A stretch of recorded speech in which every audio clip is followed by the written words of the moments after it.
এক মহিলা তার সন্তানকে আশা করে মাদ্রাসায় ভর্তি করায়, হাফেজ হবে, আলেম হবে, আমি মার জন্য সে দোয়া করবে কবরের পাশে দাঁড়ায়, এটা তার আশা।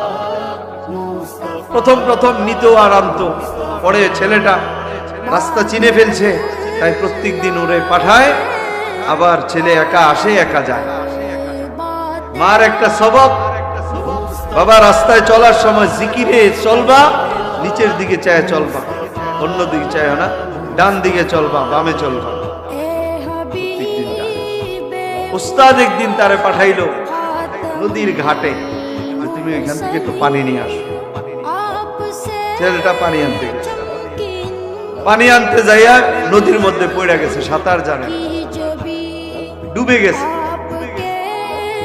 এখন কিছু লোক তাড়াতাড়ি মাদ্রাসায় গেছে, যায় বলে হুজুর আপনার ছাত্র যে পাঠাইছিলেন এত পানিতে পড়ে গেছে, এত আর উঠে না। হুজুর দৌড়ে আসছে, আইসা তারা অনেক খোঁজাখুঁজি করছে কিন্তু পায়।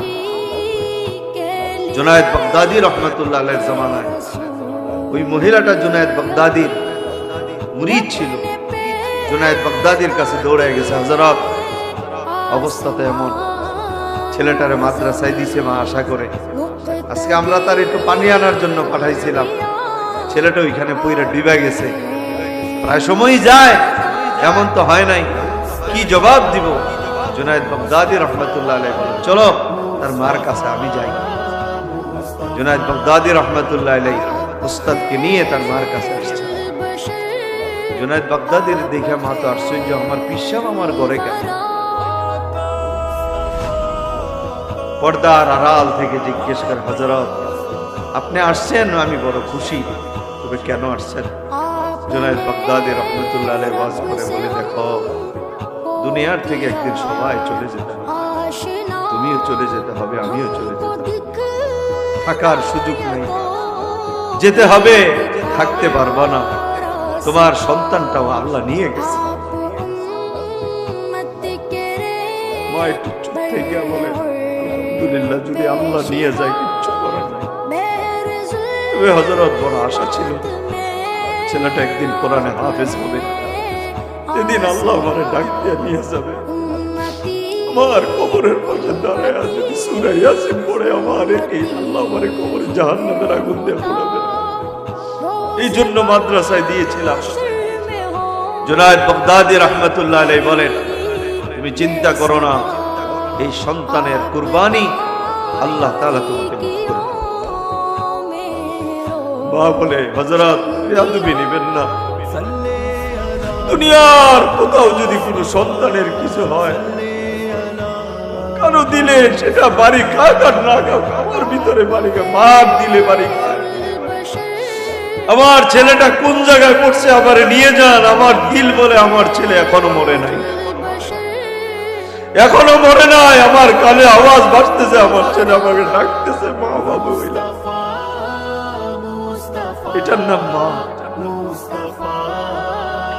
জুনায়েদ বাগদাদি রহমতুল্লাহ আলাইহি বলেন, প্রায় 3 ঘন্টা হয়ে গেছে, কেমনে তোমার ছেলে বেঁচে থাকে?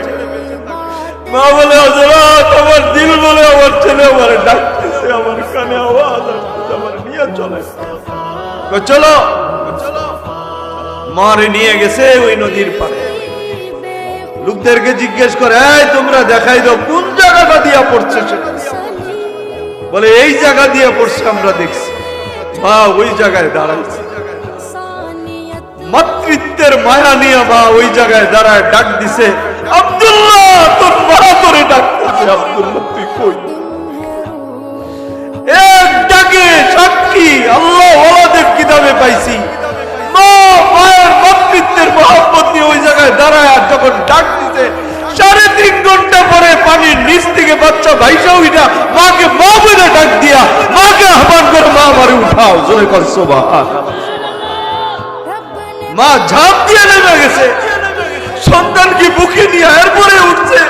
জুনায়েদ বাগদাদি রাহমাতুল্লাহ আলাইহি বলে, এটা সম্ভব না, এটা সম্ভব না। আমার আল্লাহ বলে এটাই সম্ভব। আমি চাইলে পানির নিচে বাঁচাই রাখতে পারি। একটা মার দিলের দর্দ আর ব্যথা আমার চেয়ে, আমি আল্লাহর চেয়ে কেউ বেশি বুঝে না, কেউ বেশি বুঝে না।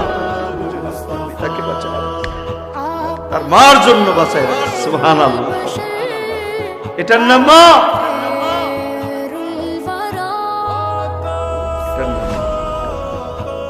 এই মায়ের সাথে বেয়াদবি করেন আপনারা, এই মার মনে কষ্ট দেন, এই মারে ধমক দিয়ে কথা কন।